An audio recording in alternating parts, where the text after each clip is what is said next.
Food really affects a lot of us a lot more than we think. If you're finding that you can eat one thing one week but the next week it seems to react with you, if you're getting a lot of symptoms of irritable bowel, bloating, wind, bowel variability, what actually happens with a food intolerance, or the reason we become intolerant to protein in certain foods, is two factors. Number one is that we're eating that food repetitively over a long period of time.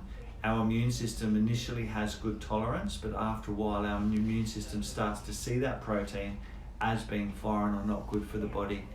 That's when we start to get symptoms like eczema, irritable bowel, anxiety, fatigue, brain fog, etc.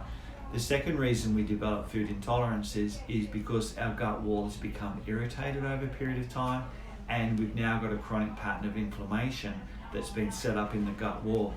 Now, this chronic pattern of inflammation can also go one step further and turn into leaky gut.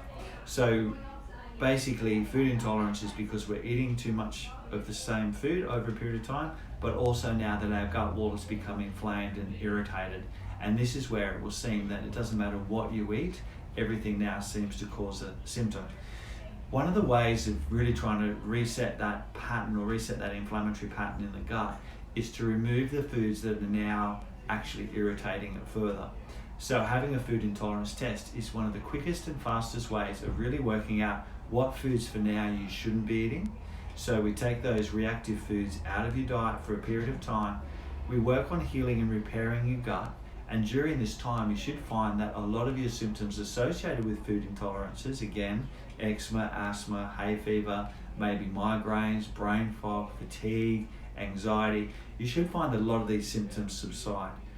Remove the foods, heal the gut, and then what we do, you don't have to avoid those foods for the rest of your life. Any foods there that you definitely want to try and incorporate back into your diet, we test over a period of time and work out what your tolerance or what your leeway is. So food intolerances, very, very common, very, very common to a lot of foods that a lot of us eat all the time. And as I said, once you're down that rabbit hole of everything seems to upset your system, you need to come and see us and get a food intolerance test done as the first step.